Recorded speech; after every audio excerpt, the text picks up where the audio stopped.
Good day. Welcome, welcome. Thank you so much for tuning in. I am Jay, and this is Homeschool Yo Kids podcast. Before we get started, please be sure to check out homeschoolyourkidsexpo.com. Check out our traveling schedule as well as the many resources that are available to you and your family.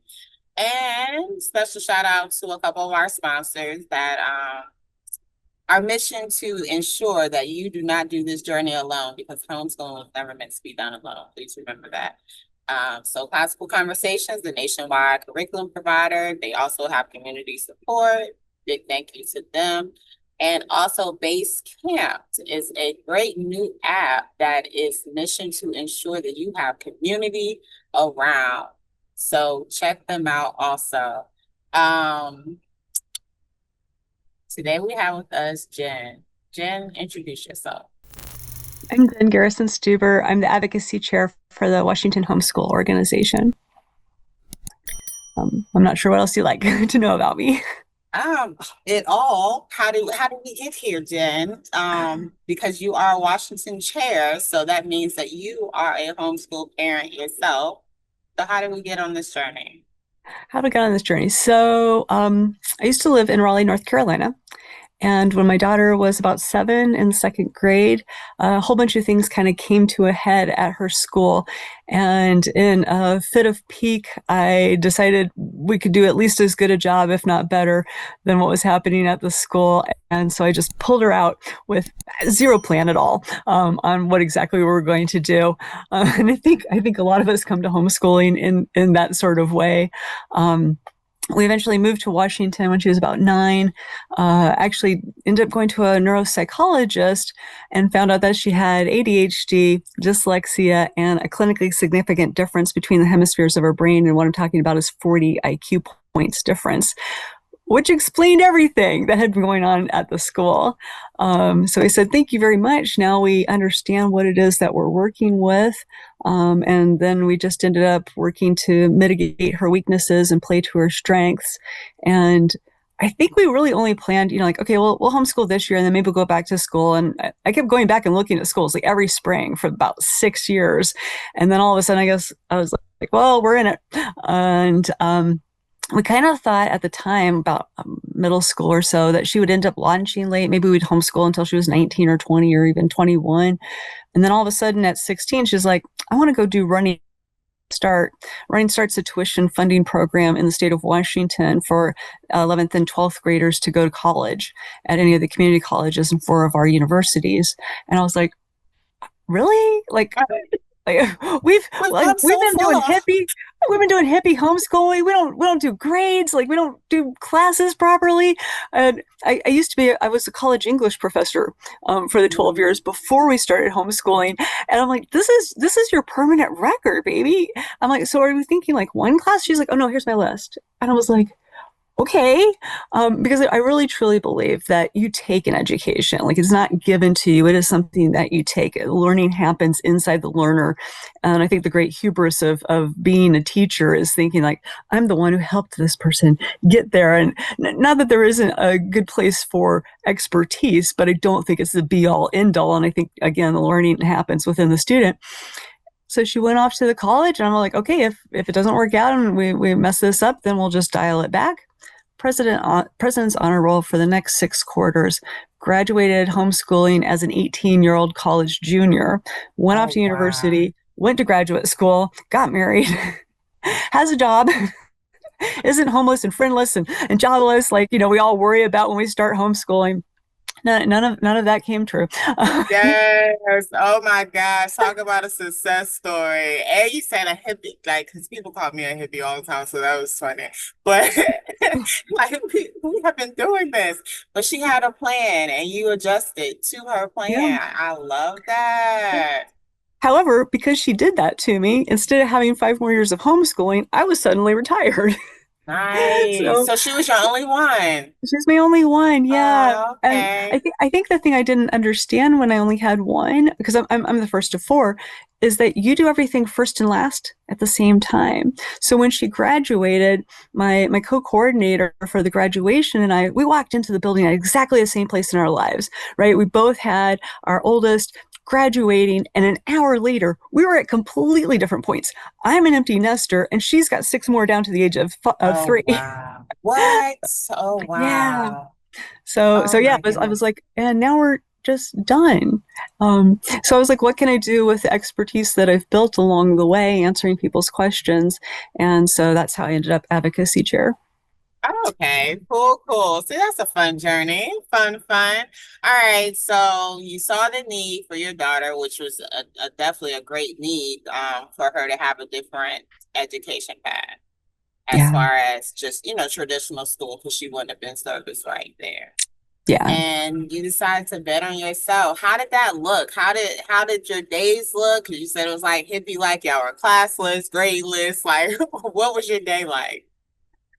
So I made the huge mistake, which I think is a very common newbie mistake right at the beginning. I'm looking at stuff, what's available, and this is 2003, so there's Okay. not a ton of stuff on the internet at this point, right? It exists. There are things available, but one of the largest homeschooling sites at the time was Classical Christian Homeschooling, and so I'm looking through the reading list. I'm like, oh yeah, this is suiting the like literature professor part of me. I'm like, this is fantastic. We're going to do this, and we're going to study Spencerian penmanship, and we're going to study Latin, which I had taken in high school. And I And had she all was these, in the second grade. uh-huh. I know, crazy, right? So I've got all these ideas. And but the newbie mistake I was making was I was thinking about student Jen. I wasn't thinking Mm, about student Alethea, and it was disastrous, right? So like basically everything I bought from right out from the gate ended up we had to throw it away and like start again. So I was like, all right, well let's do like hands-on kind of stuff. So um, I also had the 4 grandparents were kind of freaking out that we were doing this, right? Because they're like, we don't know any homeschoolers, we don't know what this thing is, and like, are you guys? I mean, like, we both hold master's degrees. But they're like, are you guys sure you can do this? And I'm like, it's second grade. Laura Ingalls Wilder was teaching at 16. Like, if I can't handle second grade, we've got a problem. right. And Whole college so, professor, and they're like, I know, and that's the thing parents need to hear though, because there's a lot of parents who feel, oh, you have the college education, or you have the teacher background, you already got a girl. My parents doubt me just as much as the next. Like, I didn't hear that. so so I started a little blog, right? And it was just like what we did that day. And then what I did is I made tags based on subjects that we had to cover in North Carolina. So whatever we did, I would like put a little picture up or like write a little thing about, and then I would give it tags based on the subjects that it had involved, English or math or spelling, whatever. And that way, when I looked back, I go, oh man, like we never do any math. They go to the blog, click on math, and it would bring up. I was like, oh, we're doing math all the time. We're good. We're good. We're all right. But it also helped quell the grandparents' fears because they had a window into what we were doing. So like one of our early projects, we had gone to the library, and I was like, hey, we've got a half acre, and we've got a bunch of trees on our half acre. But I don't know. I mean, the one that's a pear tree, we know that because it drops pears. And the other ones are, there's some pine trees, but we have no idea what the trees are. So we went to the library, got a book on trees, and we went around and collected leaves off all our trees, and then we identified them and we pasted them to construction paper and wrote down what the trees were and stuff. Because again, second grade, um, Yeah. and just kind of had fun, and then like put that up and scanned it in scanner and gave the grandparents sort of a window. Eventually, though, my parents moved out to Spokane with us, and a few years later, his parents followed. And so then we had all 4 grandparents like on site, or well, the one set was on site and the other 10 miles away. So my mother-in-law did chemistry with her. My mom did spelling. My dad did math. My father-in-law did some other stuff. So it was kind of Nice. So she a group had, effort. yes, So 5 adults, community. 1 kid. We're No gonna private we're school gonna can get beat that kind of this. numbers. No, that is awesome. How different was North Carolina versus Washington homeschooling? So the laws are actually very similar between the two Okay. states, incredibly similar. The one major difference is in North Carolina, one parent can homeschool the children of two different families. So you Mm, can school somebody else's child in North Carolina in a way that you can't here in Washington. Um, at that time, again, the internet's still being pretty new for a lot of people, just coming onto the internet pre-Google days back when you like look up something and you get a whole bunch of porn. And you're like, this sucks. I hate the internet. And then finally, Google and Alta Vista came in and you were able to like find stuff that you were actually looking for. right. Um, but so there weren't a lot of different groups in North Carolina, and the one that we did find was very conservative and very picky on like how you posted things and stuff. So we're like, okay, maybe that's not our people. And so the transition to Washington was funny because again the large group was a religious one, but there was a gal here who started a Yahoo group. This was back in the days of Yahoo groups, right? Started a Yahoo group for secular homeschoolers, and she seeded it with people from her play group, even though they were going to go to school. She was just like, "Please do this because nobody will join a Yahoo group that has fewer than 5 people. So can you just be a placeholder for me?" So a bunch of us happened to move here that summer, and so we kept talking like, "We should get together. We should get together," and then like nothing happened. Like we should get together. We should get together. Nothing would happen. And then I finally said, "Okay, this day, this park, this time. See you there." And a whole bunch of us came together, and some of them are my long-term, 20 years later friends and stuff. And our kids Right. are grown and gone, but So we're still hanging that out. was your So, first taste of community. Well, besides, the in-laws and your parents coming and making sure she had a village near because that child was loved, okay?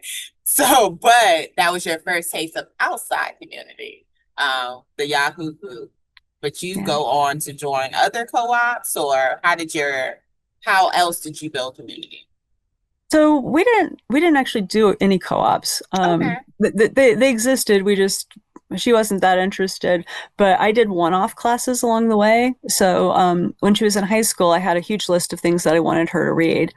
And I was like, you know what? It's a lot more fun if you do this with other people. So we just open it up to anybody who wanted to be part of what I called adolescent literature seminar.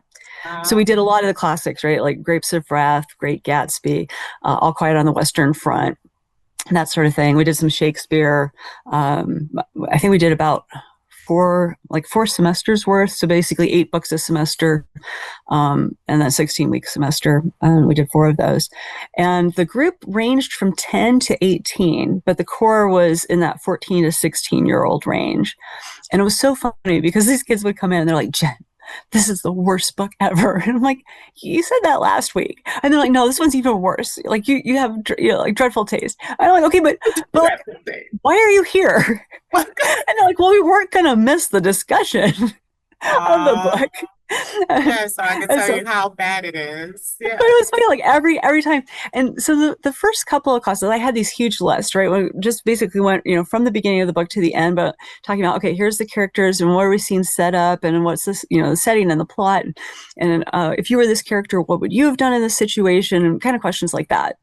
And by the time we rolled around to the third or fourth book, they just came in and started. Like I didn't need to whip out my lists of questions. Like they just started going. And then if they would go, too far off, I'd say, okay, guys, well, what about this? And get them back on track. And so we actually only had one rule, and which was that you had to have read the book to come to the class. And there was one night, one kid had not read the book. He watched a movie and the other kid shut him down. So like when his dad came, I was like, okay, look, they weren't mean. But because he didn't read the book, they didn't let him talk, which Oh, was really hard because he was such a kid with like so many impulses and just like be part of it. I said, but if you don't manage to read the book, just we'll catch you on the next one, and that's our one rule. And he's like, okay, that's fair, and. But yeah, it was funny. Like they come in, Jen, it's so bad. This book. I agree. I agree. Look, I was an English major, so I had to read Okay. all of the great literature. Oh, it was terrible. It was terrible. Plenty of all the books that you named. It's like, oh yeah, Great Gatsby though. I actually enjoyed that. I read that in high school though, and I think I've read it maybe with my 10th graders possibly.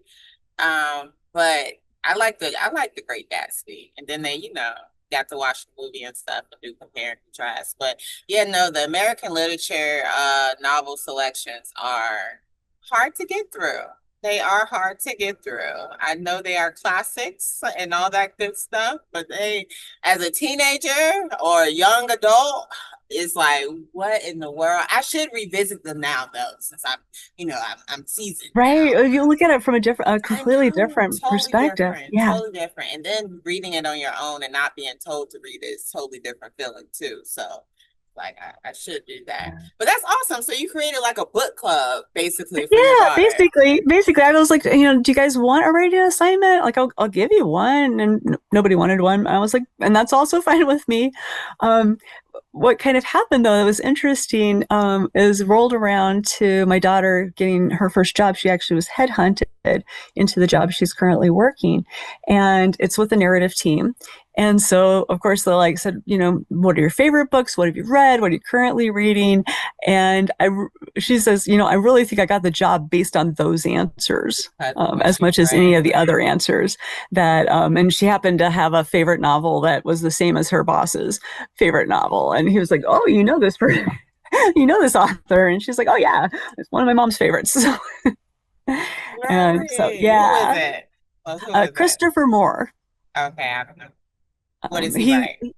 he writes laugh out loud funny fiction that is like the his craft is tight. If there is a sword at the beginning of the novel, we are going to use it by the end. His craft is just beautiful. If you want to teach the craft of the novel, you could take any one of his and pull it apart, just beautifully. But Lust Lizard of Melancholy Cove is one of his novels.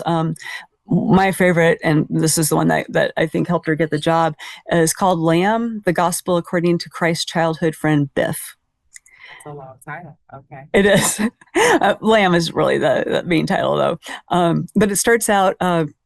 There's this guy Biff. He's the narrator of the novel, and his friend Joshua, who is the Jesus character, and their children, and their moms are at the well, and he's kind of watching things go on, and he's watching the Joshua character play with his siblings, and the one sibling has a rock, and he keeps like whacking and killing a lizard, and then Joshua puts it in his mouth and pops it out and it's alive again, right? Because he's Jesus.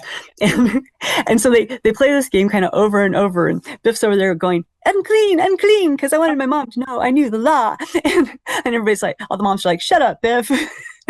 And so he finally walks over to Joshua and he's like, can I do that? And Joshua says, which part? And that's the beginning then of their friendship. So they end up, and it follows along kind of with the gospel or like hints toward it, right? So they go to the temple, and Joshua's like, I need to find out, because he's trying to figure out, is he God, is he man, and like what is his purpose and stuff. Nobody at the temple can help him, so Josh and Biff then go on a journey, like a buddy journey, to find out, they're looking to find the three guys he thinks might be able to help him, the three wise men. And because they're from the East, one of them was a Buddhist. Anyway, so on and so forth. Mystical guys from the Far East there. And so he goes around to find it. And I'll wrap up with, they go to a Buddhist temple. He like knocks on the door, and they open the little trap door and stick their head out, and they're like, your soul is lumpy and your mother's ugly. Slam the door. And he like knocks on the door again. This goes on for 3 days, and they finally let him into the temple. And he looks at Biff and he goes, "When I'm in charge, people are just going to knock, and the door shall be opened unto them." And so you're kind of like, he's sort of like creating his gospel, as he's having this journey, and it's sweet and it's funny, and yeah. Nice. No, I see the love for literature all resonating through you, and mind you, the bookshelf behind you. But so how much did that shape your how you homeschool? Because I know I'm real big on reading in general, because I have a love for books myself. So like, if we don't do anything else, you're gonna read. So how did that Um, shape yours? I think it was huge for us. And we did. history in a very similar way. I got an overview of, we did world history, European history, we did US history. And so I'd say, okay, here's the book. I want you to just kind of read through, but then as you find things that are of interest to you, we'll go to the library and we'll check out books on that subject and kind of do a deep dive. And basically, I just want you familiar with the history so that when you hit it again in college or later in life, you've got a little bit of a framework. And so in U.S. history, straight off, we were using Joy Hakim's The History of Us. It's a little 13-volume set, and they're little tiny volumes. But 1640 Salem witch trials. And she's like, what is going on with this?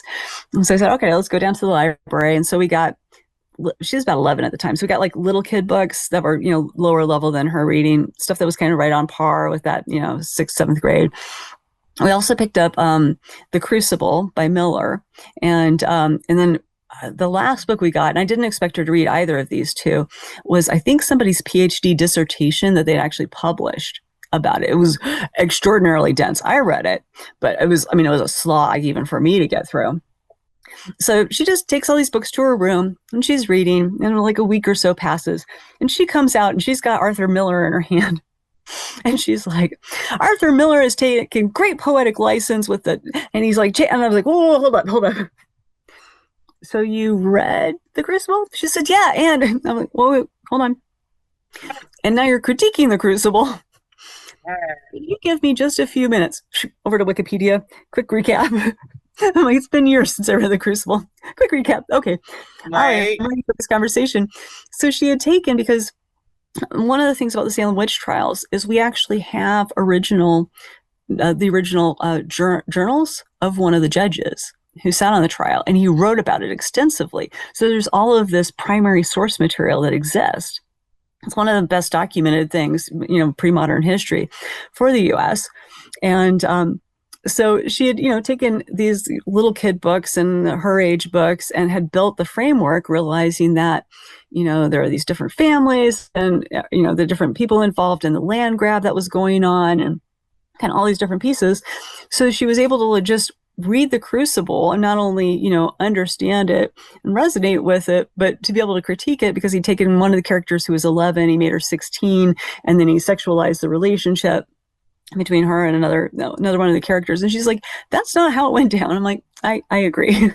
It did make for a better play, but right, more action. So yeah. No, that's awesome, because I just read something about the Salem witch trials, that it wasn't even necessarily about the witches being witches. It was more about the land, what you said about them owning land. Oh, this full circle. I don't know where I read it at, but apparently like that came up along our path somewhere. But that is okay. So I'm loving this. And I love that parents are hearing this conversation, because you started with we need to get this curriculum, we need to get this curriculum, to all right, let's just do this. Let's just read these books. And then she goes off and ventures on her own because you have sparked something. Yeah, exactly. And I think that's the great gift of unschooling is giving yourself the time and going ahead and following their interests and putting stuff in their path to figure out things and find new things and go down rabbit trails. And yes. I know my oldest, her thing is animals. And so I was just like, all things animals. She'll write a whole dissertation about why she needs to have a pet, the pet that she needs to have, which is the ferret at this moment. She's really stuck on having to have a ferret. So she's researched what they eat, why they don't smell, because everyone we talk to talks about the smell of them. And so she's like, oh, she's gone go on it. Like, that's her thing. Every time we go to the library, I'm going to do some more research on a ferret. All right, girl, how about it? Still not getting it. But, go ahead.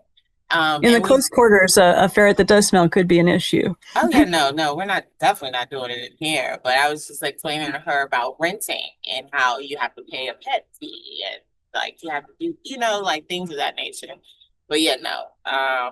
We did get to go to a pet store in Mississippi, I believe, and she just recently got to play with some ferrets. And so that, like, satisfied her for a little bit. So I think we're good for at least another couple of weeks before it's back to, yeah, I think that. No, can't say it too loud. But yeah, no, finding their likes is a real big thing. And going with it, and just relaxing in general, because we hosted a expo in Jackson, well, right outside of Jackson in Richland. But the parent there, she had, I think her daughters were 6 and 7, maybe 6 and 8, possibly. She was talking about curriculum and all the money she had spent on this curriculum, and it wasn't working for her. But her husband said they're gonna do it because they spent a lot of money on it. And it's just like, I wish these parents knew, like, just don't, like, just try you for a little bit, because curriculum comes with everything. Like, it's not just like, you have to buy a set. You can create your curriculum with anything. And so I feel like that's an important conversation to have, because parents are really caught in, like, I see parents asking or requesting the curriculum for 4-year-olds, 3-year-olds, like, my Right. kindergartner. I'm like, oh my gosh, what? What are you trying to do with them? One of the things I point them toward is a guy named E.D. Hirsch. Has a, I think it only goes to 6th grade, but it's what your blank grader needs to know. So what your kindergartner needs to know, what your first grade. It's a really approachable scope and sequence for like kind of things that are covered in the different grades in elementary Skills school. wise. Skills wise, culture wise, like, so like the Okay. second grade one has, like, do you know this land is your land, this land is my land? um, but just kind of gives you that kind of overview. And especially because in Washington, our compulsory attendance age isn't till 8. Like, even if you wanted to go to public school, you don't have to go to school until you're 8 years old. We're the only one still left. Pennsylvania used to be the other. There were both the two of us, but Pennsylvania actually changed theirs and lowered it. But only a handful of states, I think it's about 10 or 12, are at 5, and the rest are Yes, 6 and 7. Jen, I didn't learn that until I created my app. Like, for the Oh, longest, okay. I've always thought that 5 was the age. Like, all over Right? I America, think we I all thought, do, right? You go to yes, kindergarten. That's the yes, time. 5, like 5. But yes, I learned that 6, 7, 8, some state. Like, I was like, oh my gosh, do people know this? I'm sure the people They who live in the don't. States, but like, if you don't live in that state, you do live in a state that is 5, you don't have a clue of, oh no, there's people Well, going to school way later. it kind of came to a head here in Washington because of the pandemic, right? So the pandemic starts in March of 2020, and the media says, oh, everybody's a homeschooler now, right? So people thought that they were actually homeschoolers. So my email box, I was so flooded the first couple months of the pandemic, trying to get information out there so people would stop emailing me. What do I do? Because I'm homeschooling now, and blah, blah, blah. And I'm like, but you're not. But if you want to, I can help you with that. But you're not. And so, but there were so many people, and I want to say, the schools did the best they could with what they had. But Zoom school was never going to work for those kindergartners, those first graders, most of the second graders. It's never, ever going to work. No matter what you did, no matter how great a teacher you were, it was never, the medium was just not right. And so what happened in Washington is we kept telling people, well, if you're 5, 6, or 7, you can just unenroll from school. And then you're educationally free. Like, you don't have to do the homeschool thing because that doesn't happen until you're 8. You can just go and do your own thing. So we had a huge number of 5, 6, and 7-year-olds leave the school. And then they didn't go back when the school went back. So the state kind of freaked out because they lost this set of kids. And so they're like, okay, we're going to drop our compulsory attendance age here till 5. And so we fought them on that and we won the first year. So next year they came back around and they're like, okay, how about 6? And we're like, again, no. And then the third year they came back around and they're like, okay, well, how about if you just do your declaration of intent so we know you exist? And I'm like, well, there's birth records, A, and B, we'll give you the declaration of intent when we turn 8, like we usually do. And they're like, well, how will we know what kids are coming? I'm like, because they're enrolled. And I think most, the numbers bear out that most people ended up going back to school eventually. after they figured out that the schools were going to remain open, because a lot of people stayed a little longer because whatever they had set up with childcare or, their jobs, balancing all of those things, they were like, I don't want to have to scramble and create this again. And if I let go of it, will I be able to put it back together? And so, yeah, we actually fought off that new legislation 3 years in a row, and they've now given up. So Nice. yeah. Keep fighting. Keep fighting. How does that work though with starting at 8? Because you don't start. Where do you start? Oh, most people start doing stuff at 5. Okay. It's just that the legal part of having to declare, having to qualify, having to cover the 11 subjects, needing to test or assess each year, you don't have to do any of that until 8. Okay. Almost everybody goes ahead and starts doing stuff, when they're 2. Well, no, from birth, really. Going around and doing the you're playing counting games and rhyming games, and you're reading to them, and you're exploring the world. So yeah, it's not that we don't do anything until they're 8. But there's a huge amount of research coming out that suggests it might not be that bad an idea to not do a bunch of stuff before 8.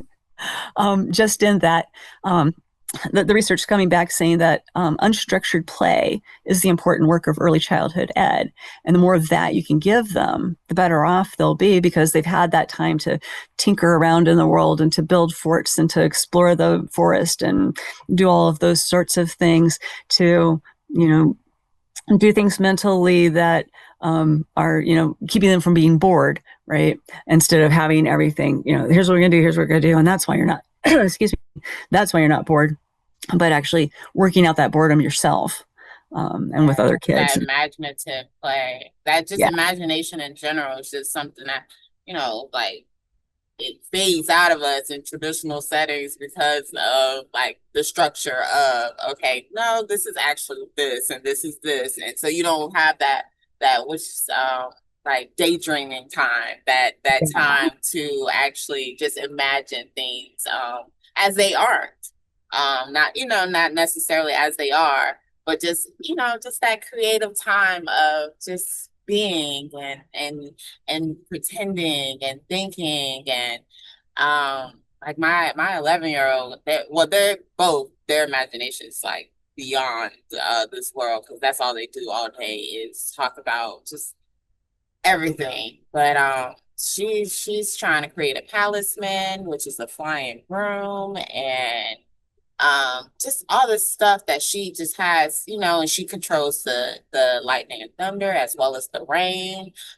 She can make it slow down when she needs it to. We go to a water park and they have little like, the splash pads that have the water coming out the ground and stuff. She'll like, do her hands. Like, it's just, I love that. I'm not shutting it down. I'm not saying anything. And like to ever shut that off, because by all means, girl, you are powerful and I want you to always live in that power. But it's like, once you're in traditional school, it's like, okay, now, girl, you got to do this assignment. Like, stop imagining this stuff, okay? Like, we need you to do these math problems because there's no imagination with math, okay? The 2 + 2 = 4. That's all you need to know.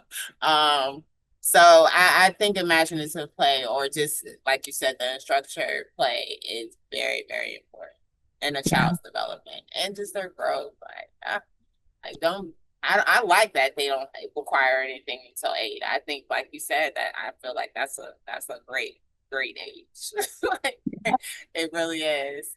So, okay, so your time, you homeschool, you finished, you graduated her, she's off, she has a life of her own now.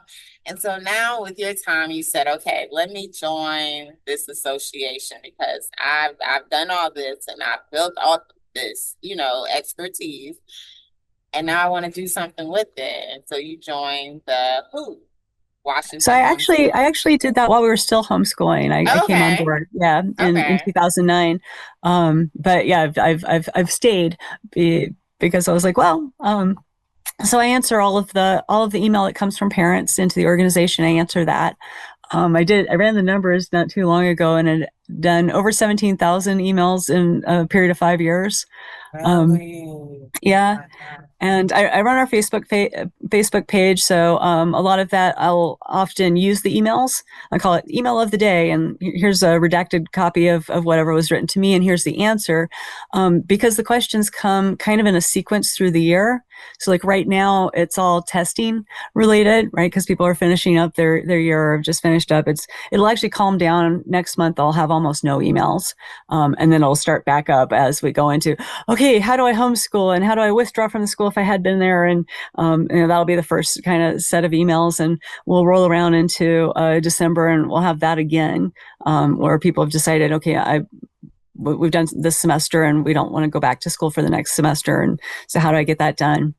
In the spring, I get a set of really sad emails. And it's often really late spring. It'll be like the first couple of years that I got them, I couldn't figure out what was happening. So people were like, I need to get my kid out of school right now. How do I start homeschooling? And I'm like, there's like, I don't know, 2 weeks left, 3 weeks left of school. It's field day, right? Like there's nothing left. So I finally started asking.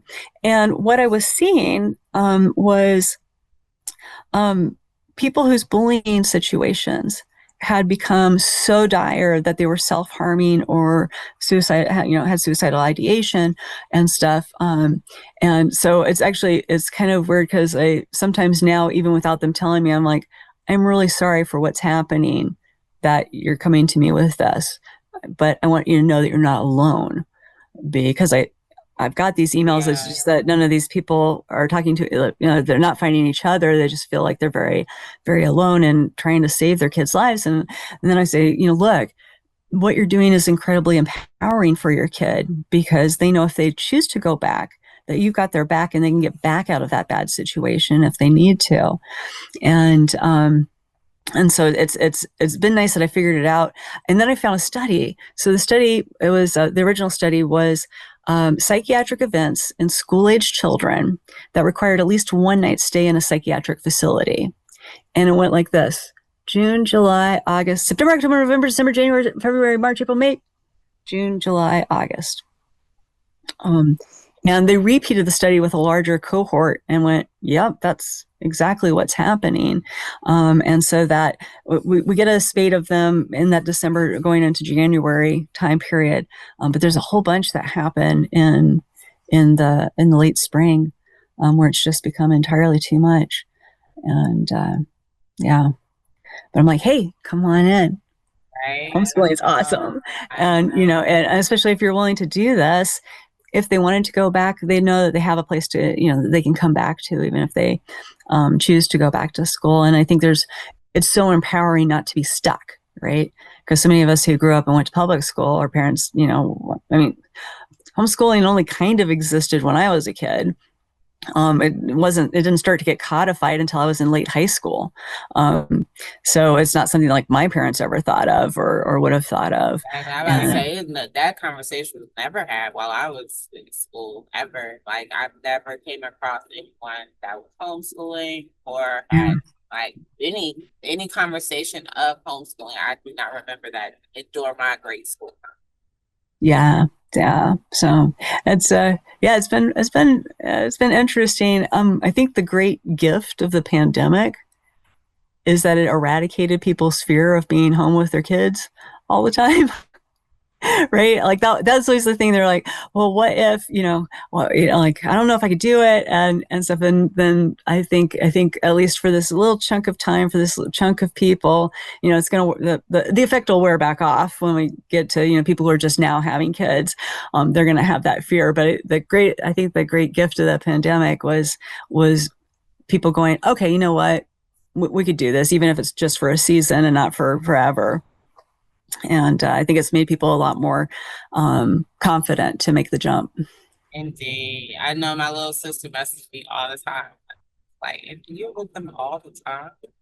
Every time we go visit, she's like, with them all the time. Like, you volunteered to do that. Like, I just posted a post about, okay, here's a secret about homeschooling. You're going to really like your kids. But you can't tell your public school friends this. Right. Yes, right? Like, no. because it sounds like bragging, or it sounds like you're saying they don't like their kids, but I'm like, you're gonna really like your kids, and they're gonna really like you, and you've got this future coming, like where you go into the teen years, and you become more of a mentor and a guide, and then as they go into young adulthood, they come back around to you. Um, I tell a story sometimes. My daughter had gone in for an appointment, and it had a gynecological component to it, and so the provider said, "Well, would you like the HPV vaccine?"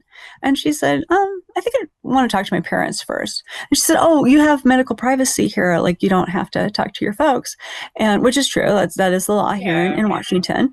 And she said, "No, you don't understand. This is the kind of thing I want to talk to my parents about and discuss and talk about, like this is the sort of thing we do as a family." And I think the provider was really sort of surprised. And I'm like, yeah, that's how it should be, that you keep those lines of communication open with your kids so Yes. that they can come and talk to you about whatever it is. Um, and so we did have that conversation, and talked about the pros and cons and the things you might want to think about and how you make that decision. And yeah. Yes, Jen, talk about the lines of communication. That's what I always want parents to hear. Like, keep talking to your kids, like, keep making it a safe space for them to talk to you and want to bring information to you. Because you are their first advisor, you are their first mentor, their guide, their coach, their everything. And so that's like half the things I'm not ready for with my 11-year-old, like that she brings to me. I promise you I'm not. However, I'm so grateful that she does. I'm so grateful because it's like, oh gosh, this is what's going on in your head. First of all, like this is what you think about. And then second, it's like, okay, well, let's talk about it. And let me be the one to talk to you about it because I know how it works in school. I know how it works, when those kids and I always share that my seniors used to tell me, oh, and my 10th graders used to tell me that I talked to them more than their parents did. And that always bothered me. And that's what's, Yeah. fuel to this organization too, because it's like, no, parents, like talk to your kids. I don't care how old they are, how old they get, they need you. Like they need you. They want you. They want you to talk to them. They really do. Even if they don't know how to express it or say it because they've gotten so used to not being talked to, they want you to. And so it's Yeah. like talk to them, talk to them, talk to them, talk to them. Make a game out of it. Make it like, once a week check in or twice a week. I don't know, but something. Just keep talking to your kids because they definitely need you and they value you more than you think. Well, and they're going to, especially on the topic of like human sexuality, they're going to Mhm. ask you while you're driving the car, or while you're just about to fall asleep and some giant child crawls into the bed in the dark to ask you like Oh my gosh. questions. And it's so you can't have eye contact. That's why it's so they can do it without Mm. having to look at you or you looking at them. But yeah, I was like, I'm driving along one day. She's in the back, so she must have been under 13. And she pops up with this question about human sexuality. I don't remember what it was, but apparently my face did this. And so as I'm kind of humming and trying to figure out, she goes, "Are you making this up?" And I said, "Well, no, but I'm trying to figure out how much I actually know about this topic, if any, Myself, how yes. much you actually want to know in this moment in time on this topic, if any." And I'm like, I've just literally never been asked this question before, and I'm just trying to figure out how to answer it. And she was like, "Oh, okay." And then Right. we went on, that because sometimes they ask a question and like you give them more information than they actually wanted, right? You like you Yes, overshoot, or what they're not even asking. Because I know I right? had that conversation before, and I can't remember the example, but it was like, okay, no, I wasn't talking about that. I was talking about this. So it's like, okay, let's start light. Let's start real Yeah. light. And you go with, you got follow-up questions, and I'll do that. But let me just give you like, a little overview, slight Right. overview. Right. Your 5-year-old asks, "What's sex?" Like maybe don't dive right into intercourse. Maybe just like it's a mommy and a daddy, and they want to have Right. a baby, and so they get together and do that, and like that's enough for the moment. Right. Yes, I know. And then, like you said, with the faces, it's hard to keep that. Like I try to keep that stoic. Like, Okay, well, this is where we're going today. Um, and I didn't even think about the nighttime questions that do come about and the reason why they may come at that time. I just know I'm not like my mental capacity at like after 7 is like, don't ask me anything too like extraneous because I've been thinking all day and I don't want to think anymore right now. So sometimes now the girls like they'll go to ask me something and be like, I must just wait till the morning. And I'm like, thank you. Thank you. I appreciate that. I'm done. I'm done for today. So, but the conversations are important. The talks are big time important. Yeah, So, yeah, yes, but I love everything that you're doing, and I'm glad that although you only physically birthed one, you have basically adopted many, to ensure that they are also taken care of and supported and guided, and on this journey. Because like I started the conversation like homeschooling is definitely not meant to be done alone. You were yeah, fortunate enough to have your whole community follow you wherever you were going. And that's beautiful. But a lot of parents don't have that support. And so they do have to seek outside of their immediate circle because yeah, it is something that people are still grasping on. It is something that people are still trying to understand. Because I get it all the time. I get the conversation, especially when we have an organization. Like, people like, I like what you're doing, although I don't get it. Get that from the boomers. Like I don't really get it, but like I can dig it. Like I like what you're doing. And so it's just like the conversations. And I always go to the literacy. Like nothing else. To me, understanding that I personally, and this is a general thing, and I've had many conversations about literacy in general on this platform. We have a national literacy crisis that is not talked about on a scale that I feel that it should be talked about because we are literally graduating functioning illiterate young adults that grow yeah, to be adults and olders and elders and everything else. And we have to examine that and see how do we play that, like what role do we play in that part. And as parents, I feel parents should be active, participate in their children's education no matter what school setting, traditional, home, charter, wherever. I don't care where your child is. I feel like you should be homeschooling your child in a sense of supplementing, providing a little extra care here, or even just talking to their teacher and making sure that they are up on par.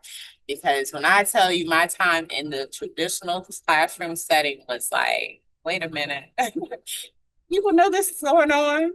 Like, do you understand? And then I saw the lack of parent involvement, and that's what, had started all this. I was like, yeah, no, I need parents to be reminded that no, your kids need you. I don't care what they say. I don't care about the professional or the degrees or anything that they say that you need to teach a child.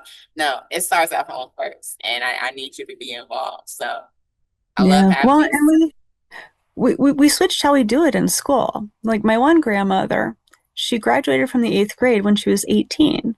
And I Mm, was like, wait, how's that work? And she's a very smart woman. But she said, oh, my dad was an itinerant farmer, right? She grew up she was a young woman during the Great Depression, and she had grown up with a itinerant farmer for her dad. And, they moved from place to place. And so she kept having to finish up the grade. And so her education was how many grades could she end up completing over the time that she had, because sometimes they weren't going to school at all, etc. Where now we're just pushing them through. Like it's extraordinarily hard to have your child held back. And I keep going, guys, if we just ran schools like we do colleges, you're in this math, you're in this English, you're placed in the grade level that your skill is at, like and then go through that way so that they would have the same thing we do with our kids, right? Which is work till mastery. Um, where like you just keep working at it. If you're not getting it, we would take some time off if it was super frustrating and go back to it, but we just kept working through to mastery. And I think the public schools could learn a lot from us, and how they do that. And I don't even think that that change would actually cost any money, really. You have to get kids used to changing classes to do it, but I worked in one of our public schools here. We've got these things called parent partnership programs, and they only meet a couple of days a week, and then you do the rest of your public school work at home.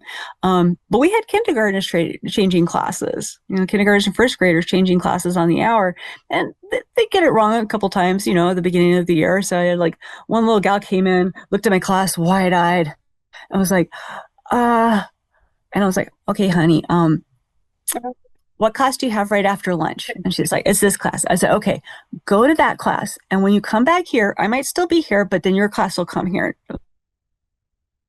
So I'm like, so go to that class now and then come to this class. She's like, okay.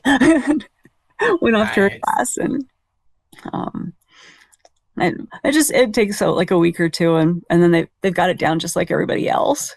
Yeah, no, I like that. I like that because we do master things at different times, and it shouldn't be necessarily on a grade level perspective. It should be the skills. And so right. And we shouldn't hold you back skills in math if English is what you struggle with, or vice versa. Yes, So, yeah. yes. And that If happens. I were queen of the universe, Right, or at least right. education. I know, because I said I would have school start at 10 a.m. for everybody. Like Amen. Well, no, not for the little what? ones. The little ones I send earlier, but yeah, definitely 10 for the 10, older ones. yeah, Yeah. 10. I feel like, like especially high school is just wild. For you to think that people are functioning at 7:15 Oh, is their wild. circadian rhythms are way off. They're so Yeah. far off. Actually, it's funny because I tell new homeschoolers when I teach the class, I'm like, look, here's the thing.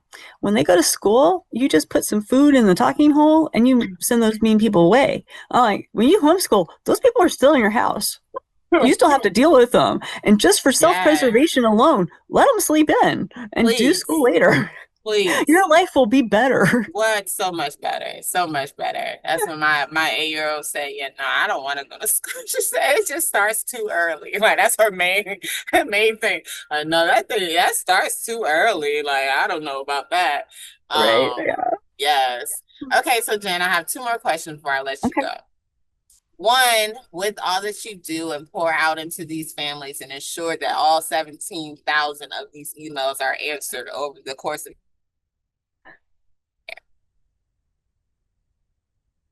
I think I missed the last part of your question. I may have pushed you. Yeah, I said with all that you do and all that you pour out, making sure that parents are supported and everything with your association, how do you self-care? How do you take care of you?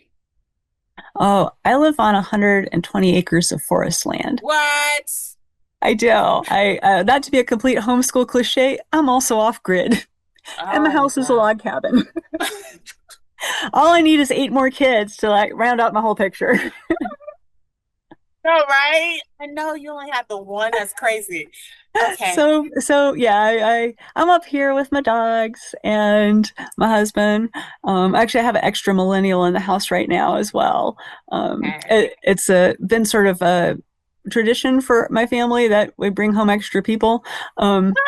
So that's the current one. Actually, in 31 years of marriage, I think my husband and I have lived just the two of us, or just the three of us when we had Alethea, for like 3 of those years. Like we've Oh always had somebody wow. else living with us, like my brother, my sister, and my nieces, um, some refugees from Burundi, this extra millennial I have now. So yeah, we've We're kind of. about to join y'all in a minute. Okay. 100 and I know, what? come on up. It's God's country, man. Yes, no, that is beautiful. So No, your seriously, self-care. if you're coming through Spokane, give me a holler for Well, sure. we're doing Kirkland. Yep. The 19th will be up Yeah, there. no, it's just the So 19th. yeah, Yeah. yes, I will definitely hit you up. Oh. Maybe we could park the RV there a couple days or something. Yes. Oh no, that's beautiful. So your days are yours. They are. I do a lot of the email answering, and I write things for the Facebook page.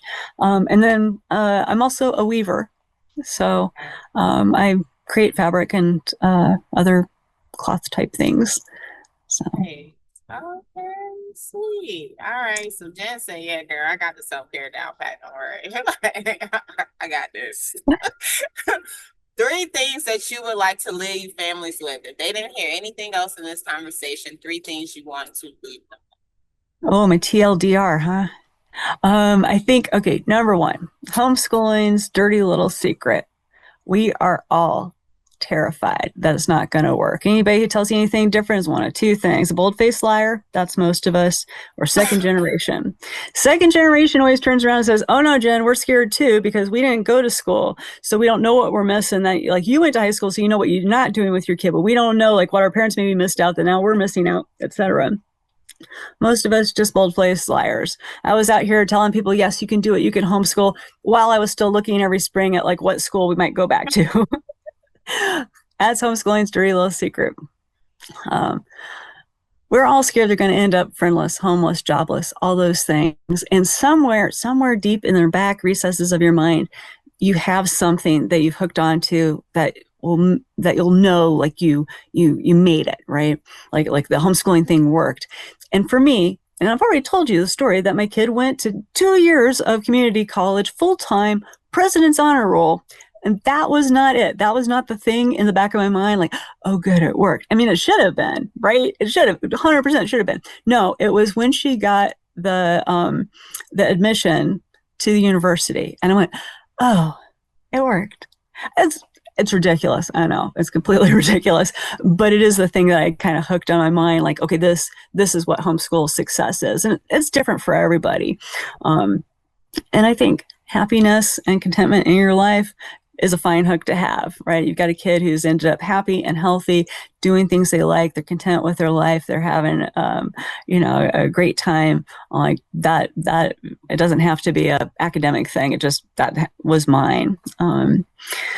Let's see. Second, you're enough thing, this homeschool thing. And yeah, you're terrified. And yeah, you're worried it's not going to work out. And that's completely normal. And I actually think that helps keep you on track. But you're going to be enough. And really, what you're doing, even quite accidentally, is you're teaching your kid how to learn. So it doesn't matter if you know everything. You're teaching them how to figure out how to find people who can help them, how to find resources that can help them, how to find, podcast or informational things, whatever, so that they can do it and figure out those things for themselves. And I think going kind of along with that will be my third thing, which would be that you don't have to know everything. You're the guru, you're the guide, you're the nudge, you're the mentor, you're the head cook and bottle washer, you're the chauffeur. So much chauffeuring, right? Because my kid bypassed me in subject matter before the age of 10. Whole bunch of things that she went right on past me before she was 10 years old. So I'm like, okay, then my job is to help her find people that can help her do the thing that she's interested in. I don't have to be that person. I just need to facilitate that and to help her figure out how she can figure out, those sort of things as well. So, yeah.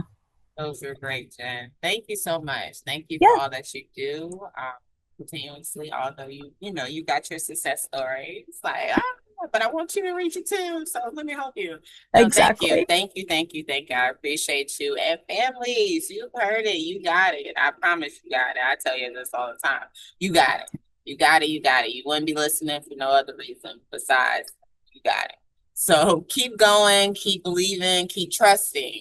Trust the process always. And know that it's not something you have to do alone.